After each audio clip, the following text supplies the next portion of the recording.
what does autism look like? What do we think about when we think about autism? So here's 2 Time magazine covers. And I note on there, this might be idiosyncratic, but they're both pictures of autism. It said on both covers, it says the world of autism, it refers to. And the world of autism in this picture is a child, a boy. I think that's shifting. I trust so. I think it needs to when we think about the issues for adults. So I was driving the other day and I saw this. Have you seen this billboard? So it says, I borrowed this from the Down Syndrome Society. It says, see the ability. Meet Nicholas. He has a girlfriend, a great career, and loves his life. He also has Down syndrome. So transition to adulthood brings many issues of shifting. So certainly systems and organization-based shifts, funding issues, development, so just the progression in terms of physical development, cognitive, emotional development. People on the spectrum continue to grow and learn and move forward.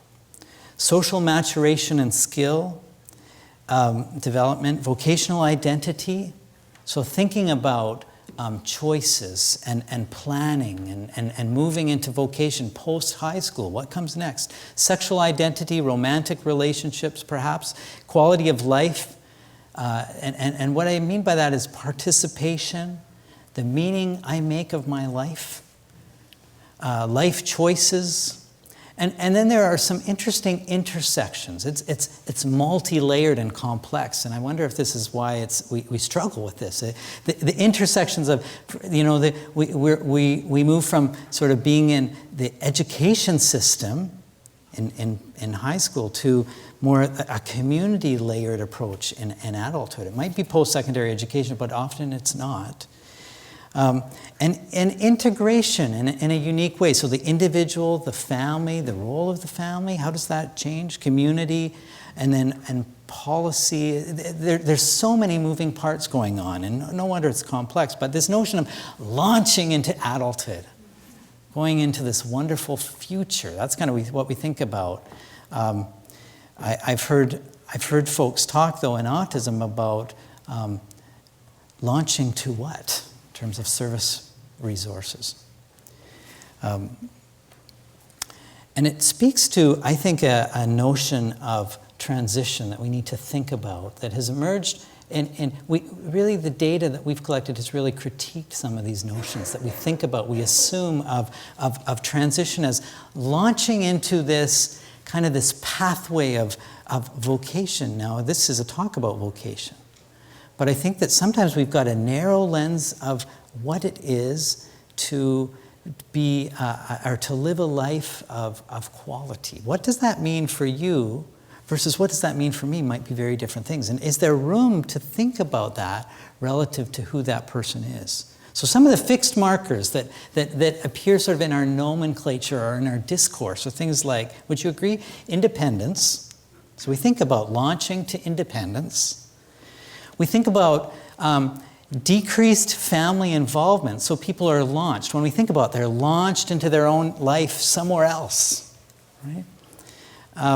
So extrafamilial supports, maybe creating a life of their own which involves another family, creating a family, a new family. The family's still involved, but you know that notion is, so we'll think about some of the things that we just presume are part of our notion of transitioning. There is a thought that in launching and transition, we develop a whole set of social skills so we can navigate this complex terrain called adulthood and vocation and family life and so forth. And then I think another one is freedom of choice. In terms of making health decisions independently and vocational decisions. And I attribute some terrific work in this area to Radha McCullough out of McGill, who's done some really nice work. But I think the challenge for us in the world of autism is that these issues kind of, to some degree, fly in the face of some of the core issues of theory of mind, executive function, the things that get in the way of someone moving towards these markers, right, of outcome. And the question then comes, if those are the only markers, are we setting up individuals with ASD to fail in this journey of transitioning by having our markers so fixed? And I think it begs the question, what constitutes successful adulthood? It's a deep question, and we can think about it pretty passively, but I think it gets at the heart of this issue in terms of if our markers are setting up someone to not be able to achieve them, is that the issue, or is it rather that our markers are too narrow? And are there alternative ways to understand transitional success?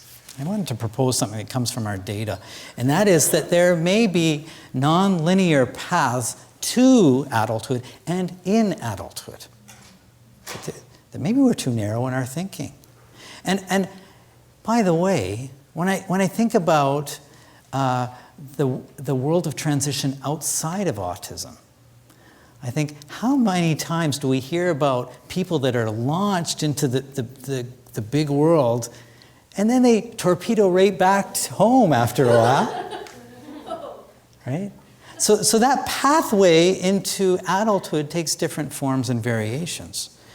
And I wonder if there is an emerging adulthood that is not just about independence as the marker of success, but rather interdependence, which fits more for our world of autism spectrum disorder.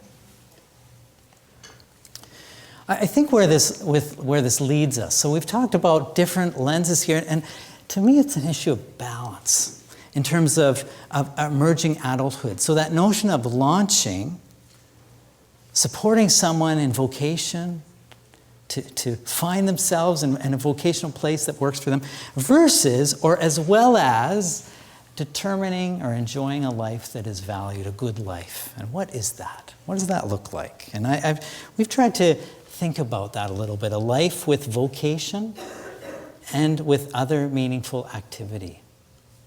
We've come to think about a job, a vocation very broadly, meaningful vocational activity. Isn't that what we all hope for in our lives? Citizenship, true citizenship, authentic community presence and participation. I think that's a big one. And you know what that does? It starts to turn the dime and say, wait a minute, we've been working on this person fitting in the community, but how well is the community fitting for us all? And could we somehow recalibrate that in a way that worked? So vitality, engagement. And I was thinking about, what would that be? A community, what would a community that worked in that way? What would you say? How would you finish the sentence? A community that is... Any thoughts? This is what I came up with. Welcoming. Communities that recognize the richness within our diversity. We've looked at this transition. I think transition is very multi-strand. It's kind of pushed my thinking outward. When I think about the family, I think there's a transition that goes on in family life over the course of time. Would you agree?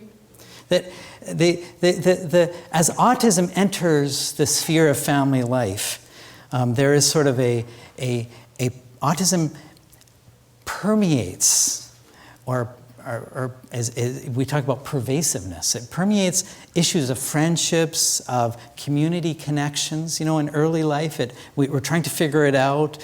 Friends may drop off. There might be issues with family. Who knows? You know, other things. So autism takes a bigger and bigger role, and sort of usurps some of the family life. And what we found in our data is, in terms of autism in the family, sometimes out of survival, families create this sort of cocoon of protection, and this notion of sort of us against the world, and sometimes that happens early on in the journey. It probably happens at different points. I don't know if it's temporally specific, but it's functional in the sense that families talk about how creating sort of a careful cocoon of protection, protects against insult, and often there's lots of battles that have been fought along the way. Reflective of a history of hurt and pain, it brings some semblance of control to daily life. And it often reflects some of the challenges in the world as families navigate. So distrust, disillusionment, cynicism, rejection, hurt, anger, burnout. The challenge is that it can lead to real isolation in families. And what we saw was some shifts. So here's a mother speaking. In the beginning, it hurts and it upsets you. You want to fix it because you think it's broken. And then as you live it, you come to realize it's just a part of who the person is. And then you know you have to accept it and live with it and just try to do your best. There's a shifting. Do you see those words in red there? There's a movement that happens. So transition happens in families as well. And what we realized as we were talking to families was families moved from us against the world to us within our world, and that solid line became more porous. And there was sort of the sense of stabilization. Some of the non-supporters were weeded out. And over time, people found their resources. Sometimes that became challenging as they moved into young adulthood, as the resources became less.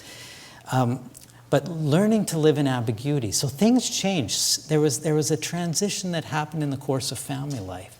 The battles became more carefully determined, and there was celebration of the victories. And as we talk to families across the country, there are many victories. The tenacity and the strength of individuals and families is remarkable. An appreciation of the specialness of that individual. And so this new normal of us within our world, I'm just going to go back here, comes to this sort of notion of new understanding and meanings.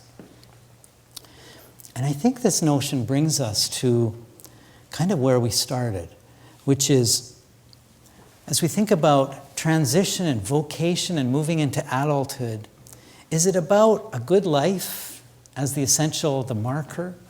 Or is it about, or the launch pad to independence? Let you ponder on that a little bit. So, think about that in your own life and the ones, either your own life or ones that you love and care for.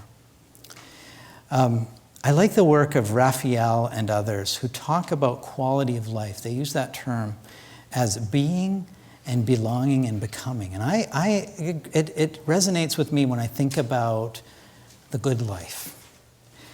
Being who you want to be, that individual on the autism spectrum or that individual who's not on the autism spectrum. Being who they want to be. The belonging, so an environmental fit, a community, whatever form that takes.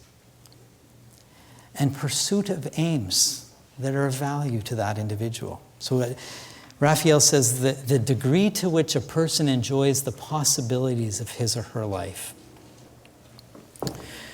So I think we need to stop, but let me just conclude with this notion that we've been grappling with, which is independence. Questioning independence is the outcome, but rather interdependence and working together and thinking about what is adulthood in new ways, and then setting the path towards that.